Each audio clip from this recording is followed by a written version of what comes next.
All right. Hello again, adventurers, and welcome to another exciting daily vlog. This is daily vlog number 262, and today the floodgates have opened, and the deluge will drown us all.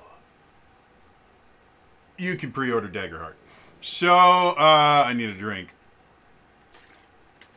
For anyone unfamiliar, Daggerheart is Darrington Press's new tabletop RPG. If you don't know what Darrington Press is, that is the publishing arm of Critical Role. If you don't know what Critical Role is, I don't know why you're watching this channel. It's not that we are particularly connected to Critical Role, but they're the biggest name in D&D, aside from Wizards of the Coast themselves. So, if you, for whatever reason, don't know, Critical Role is a live play D&D 5th edition Twitch stream that has been going on for almost 10 years. And it came out a few years ago that they were one of the highest paid out channels on Twitch. So yeah. They've already created a tabletop RPG before. It's hard to see, but right there, that is that's Candela Obscura, which is the tabletop RPG that they have published. I own it. I have a PDF copy of it as well, and it is. Hold on. Much better. It is, for lack of a better term, it's a tabletop RPG written by actors.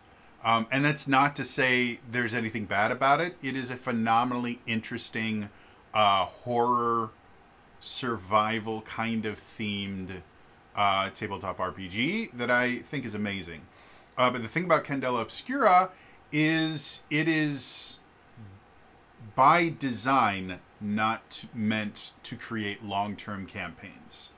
The game itself, I wouldn't call it brutal, as you would call something like maybe like, I don't know, a Soulsborne game or Cuphead or something like that where it's brutal.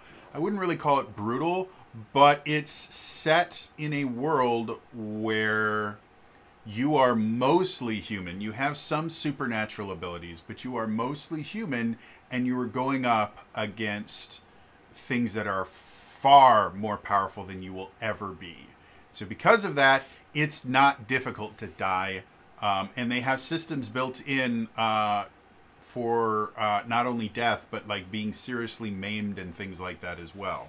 So again, it is by definition and design a short-term game that's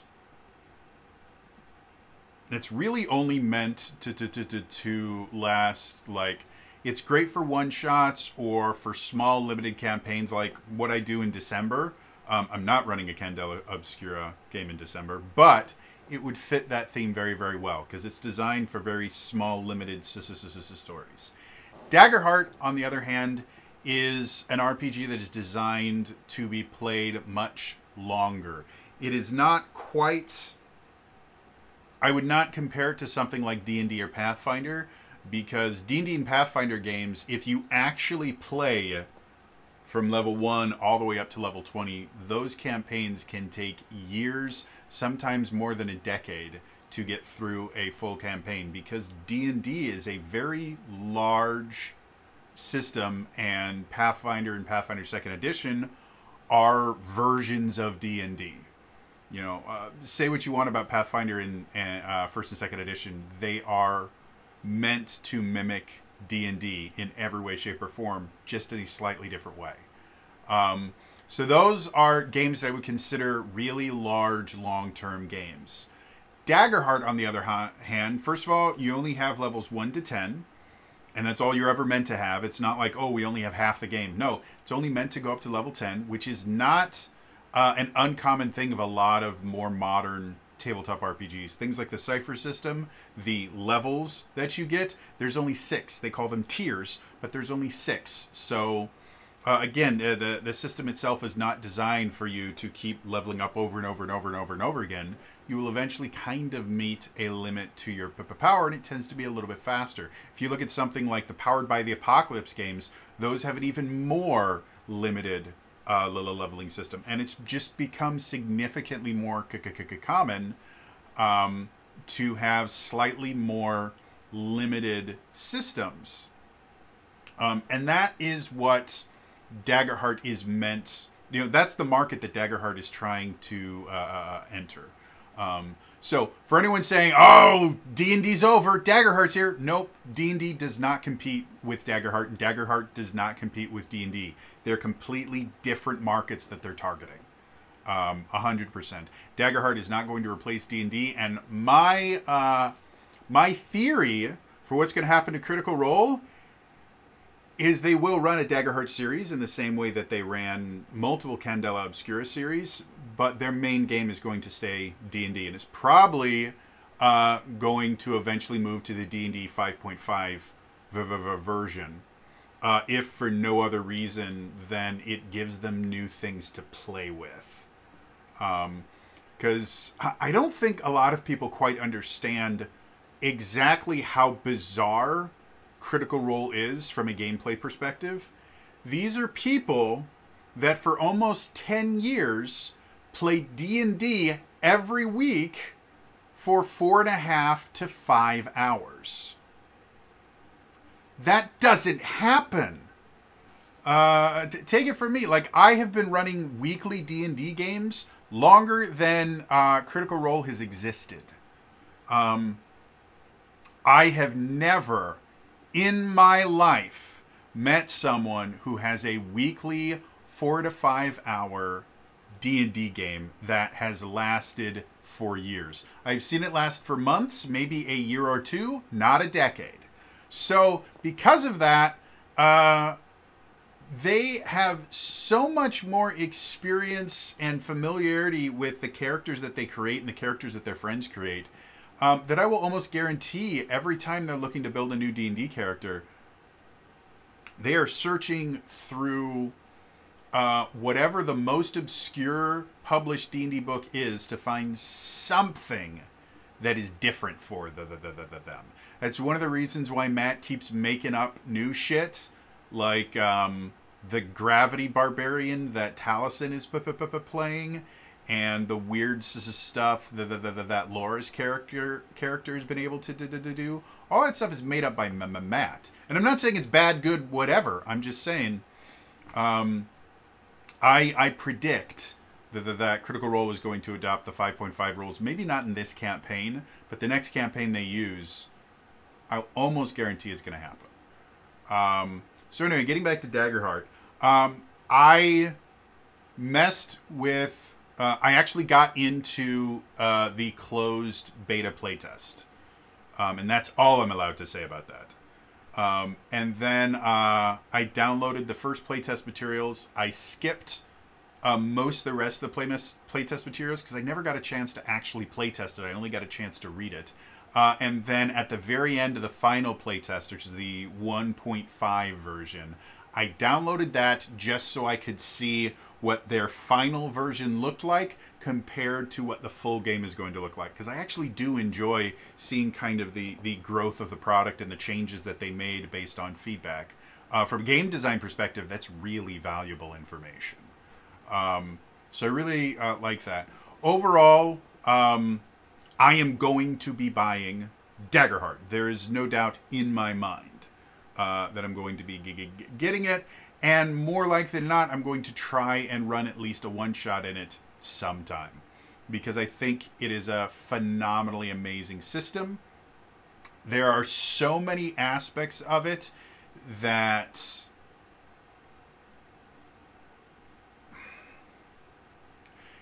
to me, it feels like Daggerheart was made specifically to tailor to the things that I like. Things like the card-based power system. That's 100% 4th edition D&D. Like, it was one of the things, it's still one of the things that I absolutely adore about 4th edition D&D was just how much fun picking your powers and using your powers is. And that's what the ability system, whatever they call it in Daggerheart, that's what, like, it 100%. You have little cards that explain your powers, and like, it's 100% stolen directly from 4th edition. And they do list D&D 4th edition as one of the sources of inspiration for the system in multiple places. They specifically list in designing creatures and monsters that they took a huge hint from D&D 4th edition, because anyone that has ever done combat encounter creation in 4th edition will tell you this. It is by far the best version of D&D to create combat encounters in. Say what you will about the rest of the system, you're probably wrong if you don't like it. But you're allowed to be wrong. But you cannot look at how combat encounters were designed in 4th edition and come away with anything other than, this is a really good system.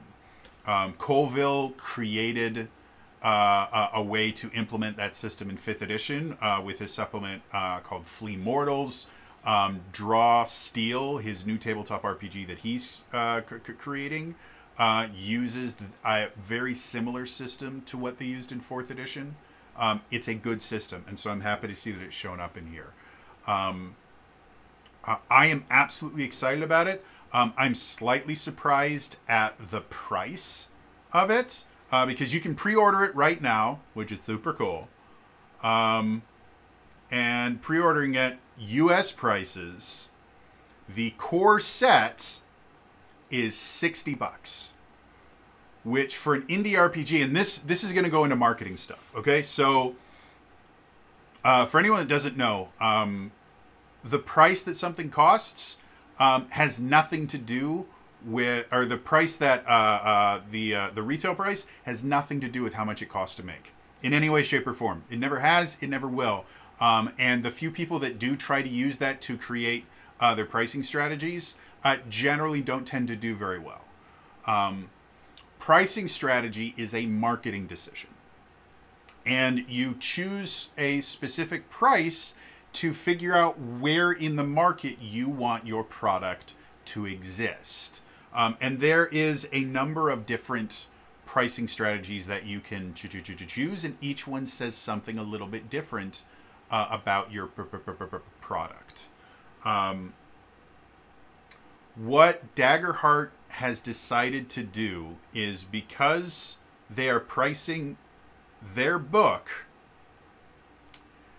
at a, well, I have to look because I think they're technically more expensive than the new PHB. So yeah, before I say the wrong thing, no, they're exactly they're the same price as the digital physical bundle of the new PHB. What this means is, market share wise, they are technically adopting what's considered the premium pricing strategy. What a premium pricing strategy is basically you price yourself near the top of the market, because our stupid lizard brains associate quality with high numbers. And they have done, there is a study that has been done all over the world. It has been repeated over and over and over again. It always gets the exact same results. The study works basically like this. You take a bunch of random objects, you put them in a room, and next to each object, you put a list of random numbers in front of it. There's no $sign or anything like that. You just put a bunch of random numbers in a line. It's not just like 8, 4, 3. You put a bunch of random numbers in a line next to or in front of those objects, and then you have people walk through and they try to guess the value of the objects. And again, the thing with the numbers is the numbers themselves are completely random. They have no association with any numerical value or anything. They're just random numbers. They could have just as easily put random letters, random symbols, but they chose numbers for a specific purpose. What this study has shown repeatedly is, if the random numbers in front of the book or in front of the item are a higher, when combined, or a higher numeric value than the other ones, people will naturally assume that that is a more valuable product. Again, despite the fact that there's nothing in there to indicate that the random numbers are anyway associated with value, our stupid lizard brains see big number and we assume, oh, that's more valuable. So a premium pricing strategy basically goes, you look at the market, you look at what various products are sold at, you find either the highest priced one or you find kind of the upper echelon of pricing, and you pick a price point inside that to give the indication that what you are selling is a premium product. That this is somehow has better quality materials or is just a better product than other cheaper things. And from what I can see here, it seems to be that whomever their marketing team is, they've decided to go, they've decided to use the premium pricing strategy.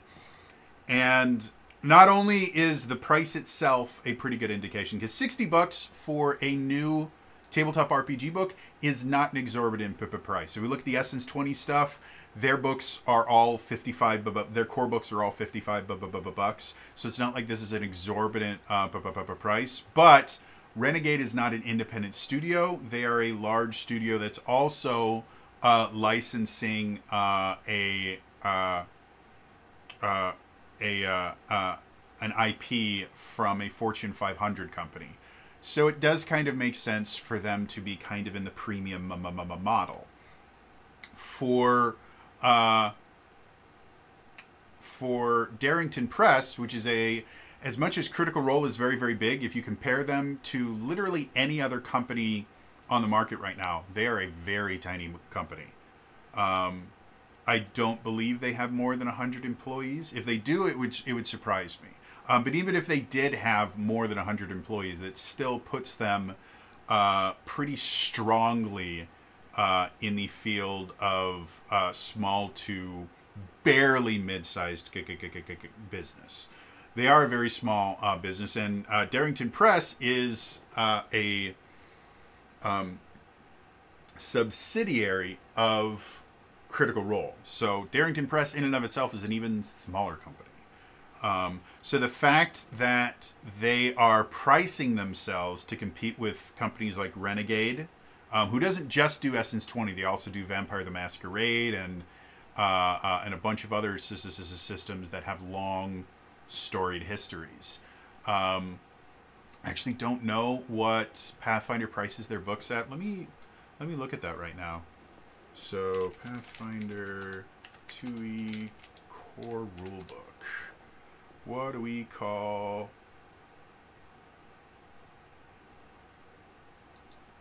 second edition? Really? Do they not? Is it this hard to buy the damn book? Nope, that's the old one.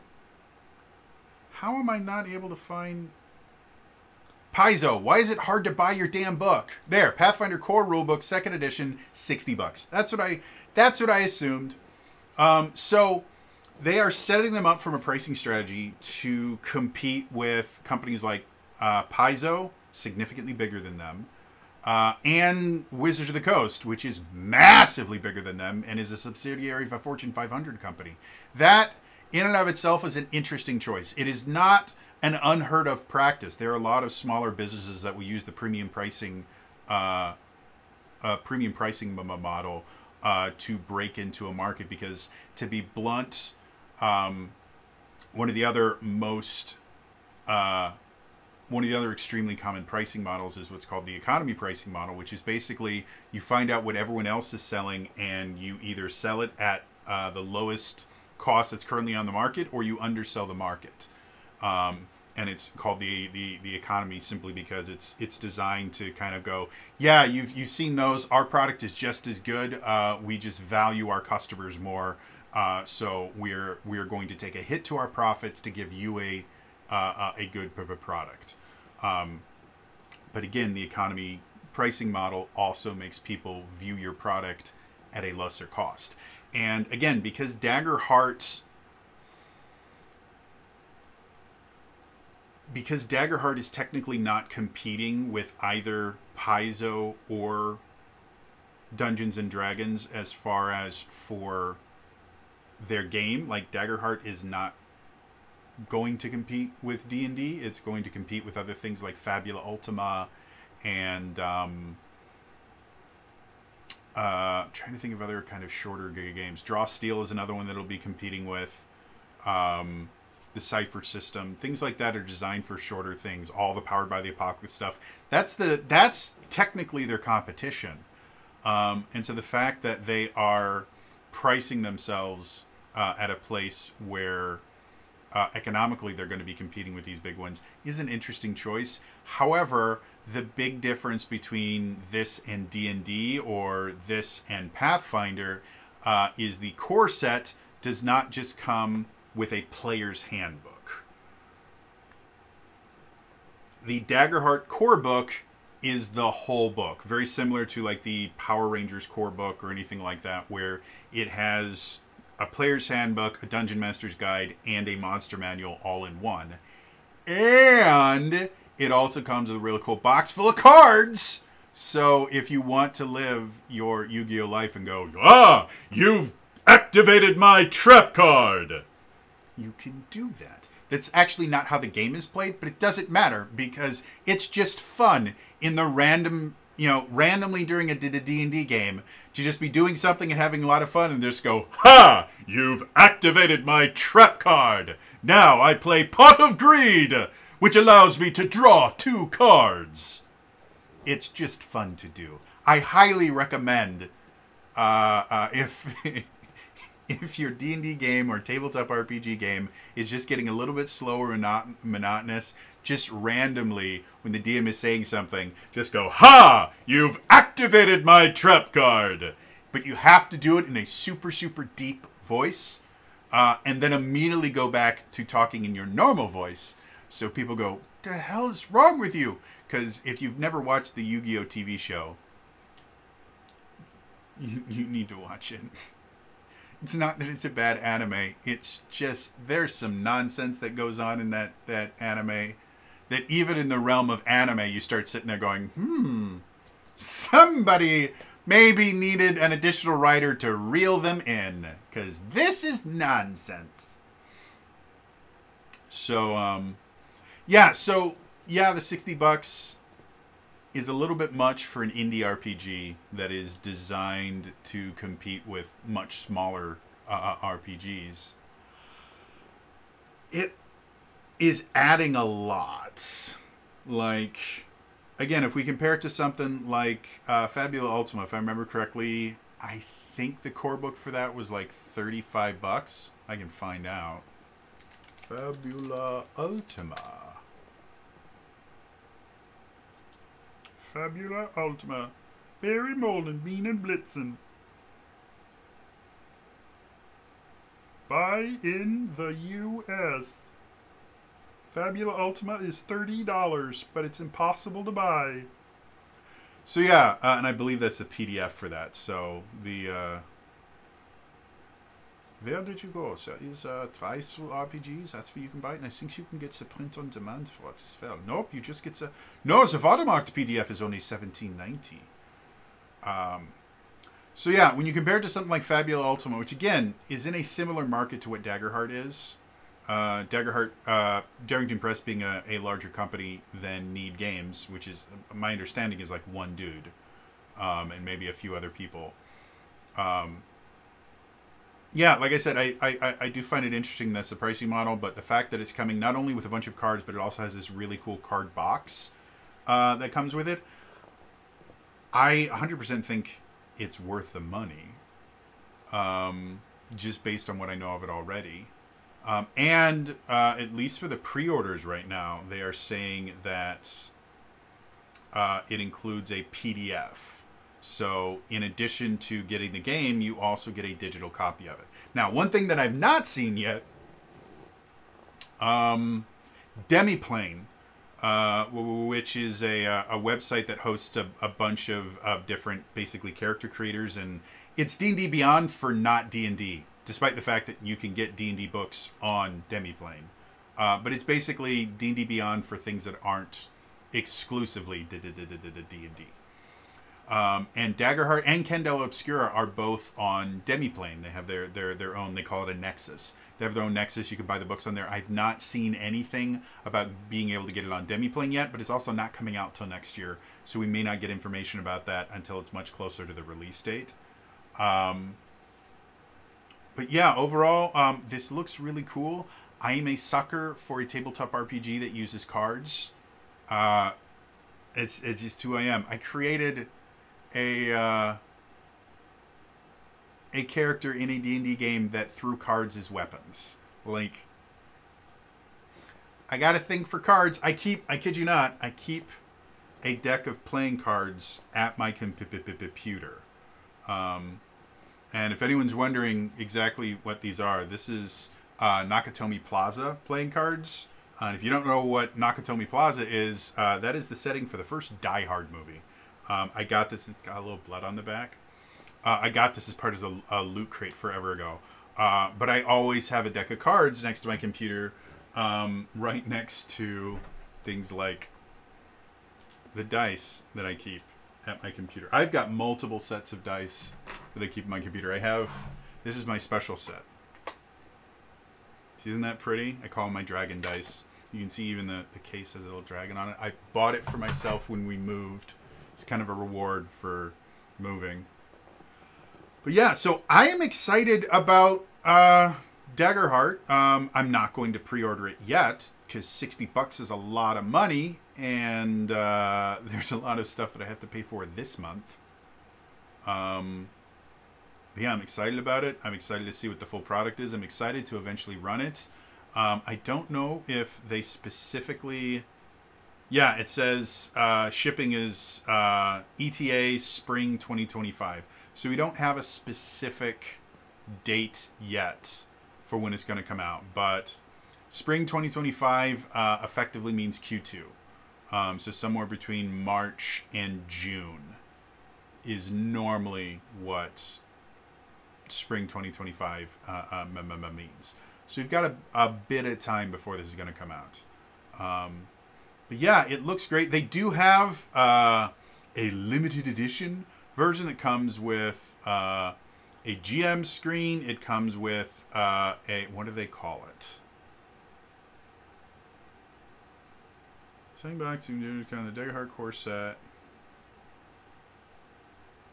On covering our GM screen, dice screen 6. It doesn't further tell me. Limited edition features. Here we go. Rip-off pad of character sheets, which annoys the hell out of me. I don't like the idea of character sheets being rip-off. Character sheets should be valuable. They shouldn't be post-it notes. But it fits with the game. Comes with a bunch of... it comes with a dice set, comes with a GM screen, alternate cover artwork, a cool box for everything. Right, like the core set only comes with the box for the cards. The limited edition comes with the card box plus a shit ton of other stuff. Or it doesn't come with the same card box, but it comes with a box that holds everything, which is interesting.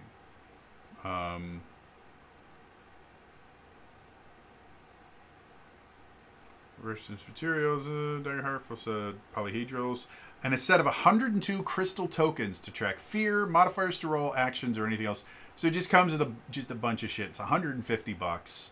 It is not something that I am going to be purchasing because I will never have $150 that I can spend on a tabletop RPG. Like, it's just not feasible for someone in my financial situation. But good for everyone that can do that. Yeah. Like I said, overall, this is exciting news to me. I love Daggerheart. I think it's a great system. I think it does a lot of things that D&D doesn't. But it also doesn't do a lot of things that D&D does. So I do not see this as like a market competition for D&D or anything like that. I don't believe that Critical Role is going to abandon Dungeons and Dragons entirely and start playing exclusively stuff that they've made. It would be it would be death for their company. Daggerheart is not going to be able to sustain the company in the way that D&D has. It never will. But gosh, if I'm not excited about this. A new TTRPG that has cards. I just love cards so much. I kid you not. I think almost everyone forever ago, like in the second year that 5th edition was out, somebody got a license from WotC to produce spell cards and ability cards for all of the different classes and all the different spells. I bought all of them. And I love them so much. I still have them in a bag somewhere. But I immediately bought them because I can't even remember what it was. I had a spellcasting character. Oh, it was my wizard, it was my blade singer. And I actually had like a card folio that I bought that I just put, that was his spell book, effectively, that I would just put the cards in there in level order and everything like that. And then whenever I would prepare spells, I would just pull the cards out that I wanted to use for that day. And it was massively fun. I love doing stuff like that. So any company that's going to do something like that is super, super cool, and I like it. Anyway, that's all for me today. I will see you. Oh, in the comments down below, are you guys excited about Daggerheart? Yes, no. Tell me about your favorite thing about Daggerheart. Blah, blah. It's all for me. See you guys next time. All right? Bye-bye.